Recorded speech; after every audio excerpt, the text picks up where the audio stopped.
दोस्तों नमस्कार। मैं डीएन सर और आप सभी को डीएन पाठशाला में बहुत बहुत स्वागत है। आज हम लोग एक महत्वपूर्ण टॉपिक जो भारत के जितने भी परीक्षाएं हैं, चाहे वो किसी लेवल का हो, सारे परीक्षाओं में, सारे एग्जाम्स में भारत छोड़ो आंदोलन के बारे में कुछ न कुछ बातें या एक दो क्वेश्चन पूछा ही जाता है। तो आज हम लोग जानेंगे भारत छोड़ो आंदोलन के बारे में। कुछ विशेष तरीके से तो नहीं जानेंगे, लेकिन कुछ कुछ जो मेन पॉइंट है उसको देखेंगे। किसी दिन और इस मूवमेंट के बारे में बहुत अच्छी तरह वीडियो बनाया जाएगा। देखिए, आज हम लोग चलते हैं जो कि आपके एग्जाम के लिए बहुत इंपॉर्टेंट है, और हम इसको एकदम पूरी अवधारणा क्लियर करने की जहाँ तक बात होगी वो किसी और दिन। हम लोग आज यहाँ पर कुछ फैक्ट के बारे में जानेंगे। तो दोस्तों, आप पूरा वीडियो देखिएगा। अगर वीडियो अच्छा लगे, ठीक ठाक लगे, तो लाइक, शेयर और कमेंट जरूर करेंगे। देखिए, भारत छोड़ो आंदोलन की जब भी हम बात करें, यानी क्विट इंडिया मूवमेंट की बात करें, तो इस आंदोलन का शुरुआत 1942, यानी कहने का मतलब है कि ये तो आपको थोड़ा सा मालूम होगा कि ये आंदोलन का पृष्ठभूमि तैयार कैसे होता है। तो तैयार इस प्रकार से होता है कि सेकेंड वर्ल्ड वार, यानी द्वितीय, ठीक है, सेकेंड वर्ल्ड वार चल रहा था। इस सेकेंड वर्ल्ड वार में जो कांग्रेस ने एनसीईआरटी के तहत 7 प्रदेशों में, यानी 7 प्रांतों में, और ऐसे अन्य बुक में कहीं कहीं 8 प्रांत दिया रहता है। तो 7 प्रांत में, यानी कहने का मतलब है 7 राज्यों में, 7 राज्यों में कांग्रेस ने सरकार बनाई थी। तो कांग्रेस एक, जबकि अगर पूरे इंडिया को देखा जाए तो 1937 के चुनाव में पूरे इंडिया में 11 राज्य हुआ था, जिनमें से ये कहा जाता है कि एनसीईआरटी के तहत में 7 राज्य, अन्य बुक के तहत में 8 राज्य, इसमें सरकार बनाई कांग्रेस। कांग्रेस को ये लग रहा था कि हमसे बिना पूछे इंडिया को सेकेंड वर्ल्ड वार में क्यों शामिल किया गया, क्योंकि फर्स्ट वर्ल्ड वार में महात्मा गांधी या अन्य नेताओं ने ब्रिटेन को साथ दिया। ब्रिटेन से कहा कि मैं आपको साथ देता हूं, लेकिन जो ही फर्स्ट वर्ल्ड वार समाप्त हुई तो हमें मिला क्या? रॉलेट एक्ट, काला कानून, जिसे हम कहते हैं ना अपील, ना दलील, ना वकील, यानी आप कुछ भी नहीं कर सकते हैं। जिसे चाहे अंग्रेज 3 मंथ यानी 90 दिन के लिए जेल में बंद कर दिया जाएगा। उसी के साथ में जालियांवाला बाग हत्याकांड होता है। तो कहता है कि दूध का जला भी व्यक्ति छाछ फूंक फूंक कर पीता है। कांग्रेस ने कहा मैं सेकेंड वर्ल्ड वार में आपको साथ देने को तैयार हूं, लेकिन आप मुझे इतना आश्वासन दीजिए, लिखित दीजिए कि मुझे जो ही वर्ल्ड वार समाप्त होगी आप मुझे स्वतंत्र कर दीजिएगा या स्वतंत्र कर दीजिए। लेकिन ये इंग्लैंड वाले मानने को तैयार नहीं था, अंग्रेज मानने को तैयार नहीं था कि आपको स्वतंत्र करने जा रहे हैं। तो कांग्रेस ने कहा कि मैं आपको साथ नहीं दूंगा। तब इसी में 1940 में लिथगो के द्वारा एक प्रस्ताव आता है जिसे हम कहते हैं अगस्त प्रस्ताव। कांग्रेस मानने को तैयार नहीं। फिर अगले 2 साल के बाद, यानी 1942 में क्रिप्स मिशन, नाम सुने होंगे, क्रिप्स मिशन आए। क्रिप्स मिशन को भी भारत के महान नेताओं ने या कांग्रेस ने इसे टूटा हुआ या ऐसा चेक का या ऐसा बैंक का उदाहरण बताया जो बैंक करप्ट है, यानी वो करे मतलब है डूबने वाला हो, या इसे कहा कि एक ऐसा टूटी हुई नाव की तरह बताया। यानी क्रिप्स मिशन का जो प्रस्ताव क्रिप्स मिशन ने जो प्रस्ताव लेकर आए थे 1942 में, उस प्रस्ताव को भी ना मुस्लिम लीग मानने को तैयार था, ना ही कांग्रेस मानने को तैयार था। दोनों ने नहीं माना इस बात को लेकर कि आपकी बात को नहीं मानेंगे। तब भारत के मुख्य नेताओं ने, यानी कहने मतलब कांग्रेस ने, भारत के कांग्रेस ने, तो इसने कहा कि मैं एक आंदोलन छेड़ने जा रहा हूं या शुरू करने जा रहा हूं, जिसका नाम होगा क्विट इंडिया मूवमेंट, जिसे हम कहते हैं भारत छोड़ो आंदोलन। ये शुरुआत कब होगी? ध्यान रखेंगे, 8 अगस्त 1942 को मुंबई के ग्वालिया टैंक, ध्यान रखें ग्वालियर नहीं ग्वालिया, ठीक है, ग्वालिया टैंक मैदान में एक कांग्रेस के द्वारा एक मीटिंग होता है। इसी ग्वालिया टैंक में एक नारा देते हैं गांधी जी के द्वारा। नारा ये रहता है, करो या मरो। अब इस करो या मरो का शाब्दिक अर्थ क्या है? करो या मरो का शाब्दिक अर्थ क्या है? यहां पर आपको समझना पड़ेगा कि अगर गांधी जी ने ये बात क्यों कहे थे, करो या मरो। ध्यान रखें दोस्तों, इसका मतलब ये है, या तो आप आंदोलन के दौरान इतना कुछ कीजिए, करिए, और करते करते कुछ अगर हो जाए, मर जाए, तो मरने को तैयार रहिए, यानी कुछ करके मरिए। यानी आंदोलन के दौरान कुछ न कुछ करके मरना है। तो करो या मरो यानी आंदोलन करना है, और उस करने के दौरान अगर मर जाए तो बेटर है, लेकिन कुछ करके आगे बढ़िए। तो ये डू एंड डाई की बात यहाँ पर हुआ, या डू और डाई की बात हुआ कि आप कुछ कर लीजिए या तो मरिए, ठीक है। तो इस आंदोलन के बाद, इस आंदोलन के दौरान में 8 अगस्त को शुरू होगा, 8 अगस्त से पहले शुरू होगा, ग्वालियर टैंक में शुरू होगा।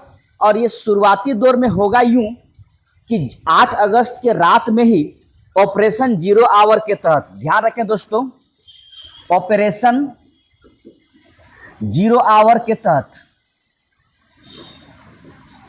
जीरो आवर के तहत भारत के सभी बड़े नेताओं को गिरफ्तार कर लिया जाता है। जैसे कि महात्मा गांधी को आगा खां पैलेस में रखा जाता है, वहीं पर कस्तूरबा गांधी भी रहती है, और महात्मा गांधी का जो पीए होते हैं महादेव देसाई, वो भी वहीं रहते हैं, ठीक। इसके बाद जवाहरलाल नेहरू को इलाहाबाद के जेल में बंद करते हैं, राजेंद्र प्रसाद को बांकीपुर जेल में, जयप्रकाश नारायण को इलाहाबाद हजारीबाग जेल में। यानी जितने भी महान महान नेता थे, लगभग सारे नेताओं को ऑपरेशन जीरो आवर के तहत में इसे बंद कर देते हैं, यानी जेल में रख देते हैं। अब ये कहा जाए कि भारत छोड़ो आंदोलन को तब नेतृत्व किसने कर रहा था? ध्यान रखें दोस्तों, इसका नेतृत्व कोई नहीं कर रहा था, यह स्वतः स्फूर्त था, ठीक है। यानी अपने आप चलने वाला एक ऐसा आंदोलन जो अपने आप चल रहा था, इसका नेतृत्व कोई नहीं कर रहा था। अगर किसी किताब में, किसी बुक में, या कहीं पर भी, चाहे चैट जीपीटी हो या गूगल हो, ये बताया जा रहा है कि ये आंदोलन महात्मा गांधी नेतृत्व कर रहा था, महात्मा गांधी जेल में थे, याद रखिएगा, नेतृत्व कोई नहीं कर रहा था। और यूपीएससी में पूछा हुआ क्वेश्चन है कि स्वतः स्फूर्त करो या मरो भारत छोड़ो आंदोलन का नेतृत्व कौन कर रहा था? तो ध्यान रखेंगे, कोई नहीं कर रहा था, ये अपने आप चल रहा था। अब इसमें भी ध्यान रखिएगा कि जो हजारीबाग में जेल में बंद थे ये प्रकाश नारायण जी, वो हजारीबाग जेल को ब्रेक करके जेल से कूद फांद के भाग के नेपाल चले गए। वो भूमिगत होकर इस आंदोलन को सपोर्ट किया, ठीक है। उसके बाद इसी आंदोलन के दौरान में रेडियो संचारण किया गया, रेडियो से अपने आप को संबोधन किया गया, बहुत से नेताओं ने यहाँ पर संबोधित भी किए, ठीक है। तो इस प्रकार से ये आंदोलन चला। और इस आंदोलन से दरमियान में ध्यान रखें दोस्तों कि इस आंदोलन के बाद, या इस आंदोलन को आगे बढ़ाने में हमारे देश के जो बाहर रह गए नेता, उन लोगों ने बहुत बड़ी अहम भूमिका अदा की। भारत के बहुत सारे जनता, भारत के चाहे वो किसान वर्ग हो, मजदूर वर्ग हो या महिलाएं हैं, सभी ने साथ दिया, सभी ने आगे बढ़ा इस आंदोलन को। और ये आंदोलन शुरुआत होगी, ध्यान रखेंगे, भारत छोड़ो आंदोलन शुरुआत होगी, वो कब होगी शुरुआत? तो शुरुआत होगी 9 अगस्त 1942 को, ठीक है। और चलेगी ये। इस आंदोलन के दौरान होगा यूं कि जो भी घटनाक्रम होगी, ये तो होना है, अंग्रेज द्वारा दबाया जाएगा, भारतीय जनता इस आंदोलन को आगे बढ़ाएंगे।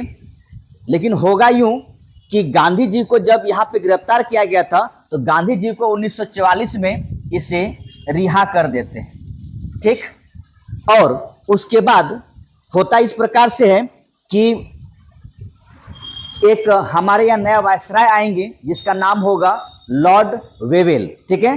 तो वो एक नई योजना लेके आएंगे जिसका नाम होगा लॉर्ड 1945 में एक योजना आएगी जिसे हम कहेंगे वेबेल योजना। इस वेबेल योजना में भी भारत के जितने बड़े बड़े नेता हैं या कांग्रेस पार्टी हैं या मुस्लिम लीग हैं, ये लॉर्ड वेबेल की बात को मानने को तैयार नहीं रहेंगे, नहीं मानेंगे बात को।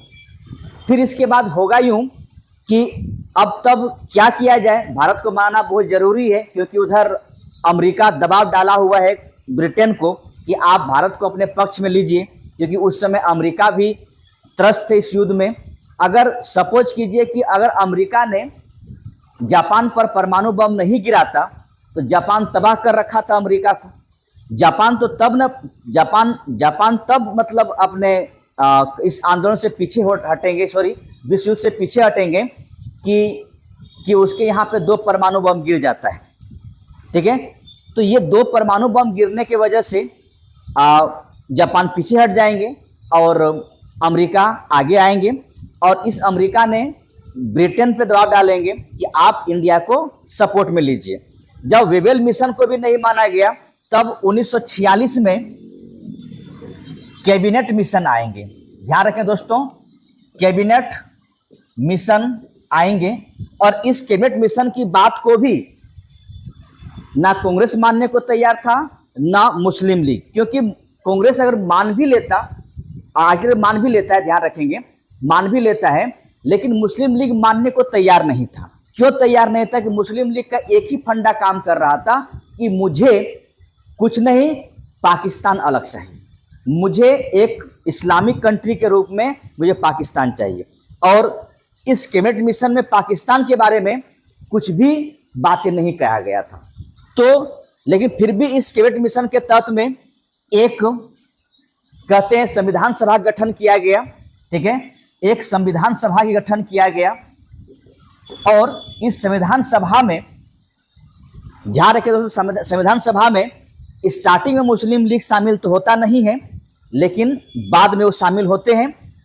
लेकिन फिर भी देश या भारत सही से चल नहीं रहा था, तो बाद में एक हमारे नए वायसराय आएंगे, इसका नाम होगा माउंटबेटन, और माउंटबेटन योजना लेके आएंगे।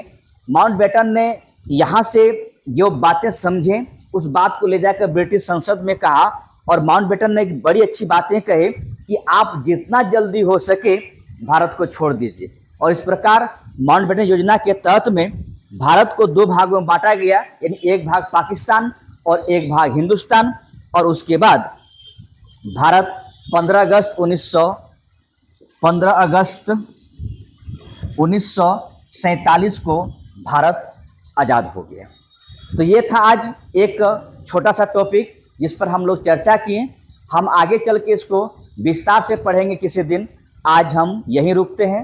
बहुत बहुत धन्यवाद पूरे वीडियो देखने के लिए। जय हिंद, जय भारत।